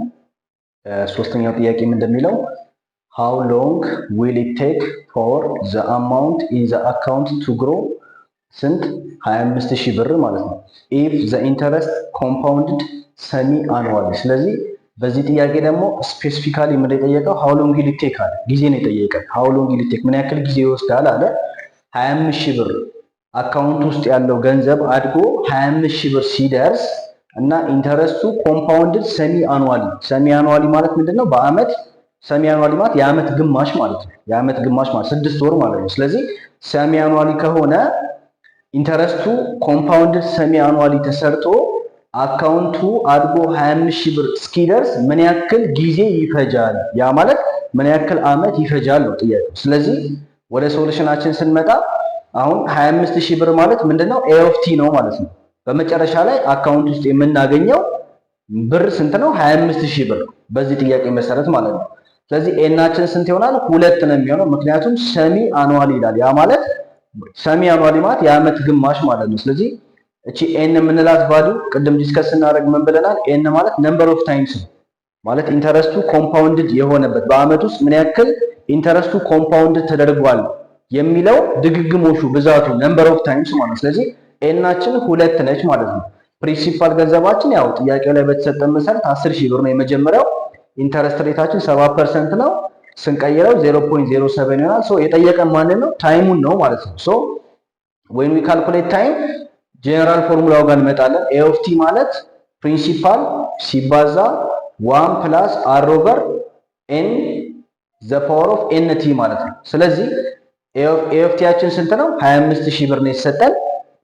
ፕሪንሲፓላችን 10000 ብር ነው ሲባዛ 1 ፕላስ አራችን ስንት ነው? 0.07 ሲካፈል ለ2 ዘ ፓወር ኦፍ 2 ቲ ማለት ነው። ኤናችን ስንት ነው? 2 ስለሆነ ማለት ነው። ሶ እዚህ ጋር እንደምናደርገው ሲምፕሊፋይ እናደርገዋለን። ሶ ይሄንን ሳይድ ለ10000 ይሄንንም ሳይድ ለ10000 እናካፍለዋለን።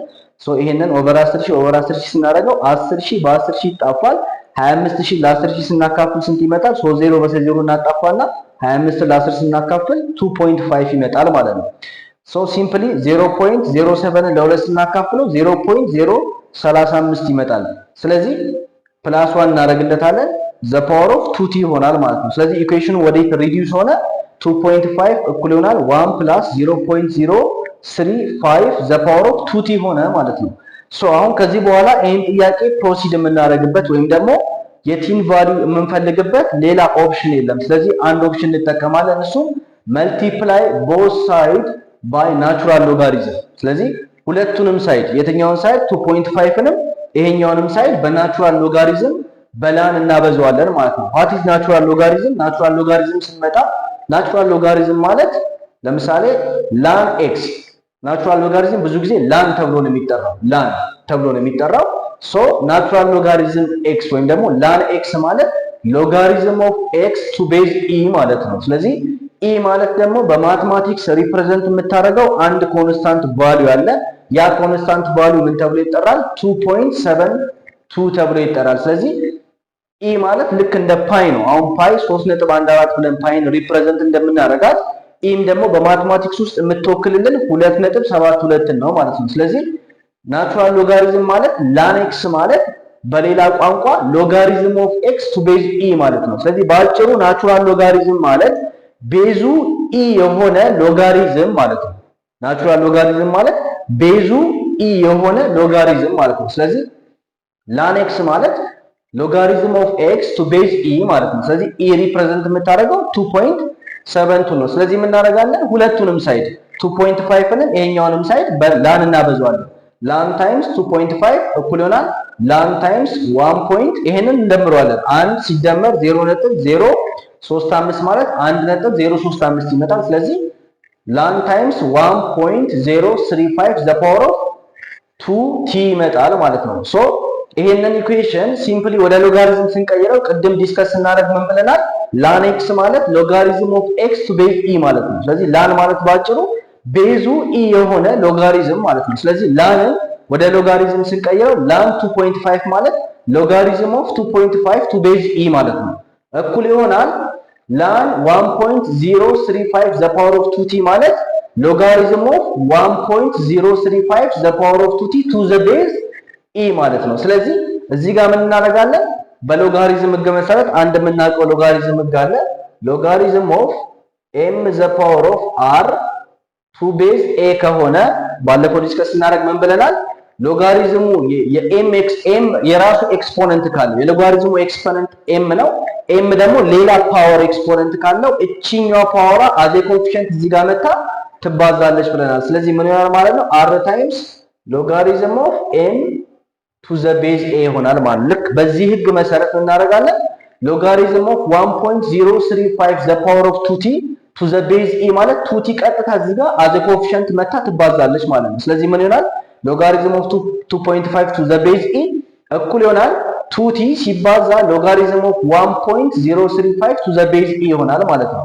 ሶ በዚህ ኢኩዌሽን ውስጥ አሁን እኛ የምንፈልገው የቲን ቫልዩ ስለሆነ divided by logarithm of 1.035 to the base e ሲካፈል ለሎጋሪዝም ኦፍ 1.035 to the base e እናደርጋለን። ስለዚህ ይሄኛውን በዚህኛው ስናጣፋ ማን ይቀራል?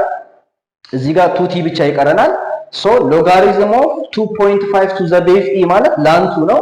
ሎጋሪዝም ኦፍ 1.035 to the base e ማለት ደግሞ ላን 1.305 ማለት ነው። ስለዚህ ሲምፕሊ የዚህን ቫልዩ በካልኩሌተር መስራት እንችላለን። ስልካችሁ ላይ ወይም ደግሞ ሳይንቲፊክ ካልኩሌተር ካላችሁ ላን አለው። ላን የሚባል የራሱ የሆነ እዛ ላይ የተቀመጠ ፈንክሽን አለው ስልካችሁ ላይ። ስለዚህ ላን 2.5 ስናደርግ በካልኩሌተር ስንት ይመጣል? 0.9163 ይመጣል። ላን 1.035 ስንት ይመጣል? ካልኩሌተር ላይ ስንሰራው 0.0344 ይመጣል ማለት ነው። ስለዚህ ሲምፕሊ 0.9163ን ለ0.0344 ስናካፍለው ስንት ይመጣል? 26.64 ይመጣል ማለት ነው። ስለዚህ እዚህ ጋር ቱት ያለን ቲን ብቻውን ለማስቀረት ዲቫይድድ ባይ 2 አረግና 2 በ2 ሲጣፋ ቲ ብቻውን ይቀራል። ስለዚህ 26.64 ለ2 ሲካፈል ስንት ይመጣል? 13.32 ይመጣል ማለት ነው። ስለዚህ በአካውንት ውስጥ ያለው ብር አድጎ 25000 ብር እስኪደርስ ስንት ዓመት ይፈጅበታል ማለት ነው? 13.32 ዓመት ይፈጅበታል ማለት ነው። ስለዚህ በዚህ ጥያቄ ውስጥ ስፔሲፊካሊ ሎጋሪዝም ኢንቮልቭ አድርጎ እናየዋለን ማለት ነው። ዳትስ ዋይ ሎጋሪዝም ኮምፓውንድ ኢንተረስትን ካልኩሌት ለማድረግ ያገለግላል። ሎጋሪዝም ፖፑሌሽን ግሮዝን ካልኩሌት ለማድረግ ያገለግላል። ሎጋሪዝም ፒኤች ስኬልን ዲተርማይን ለማድረግ ያገለግላል።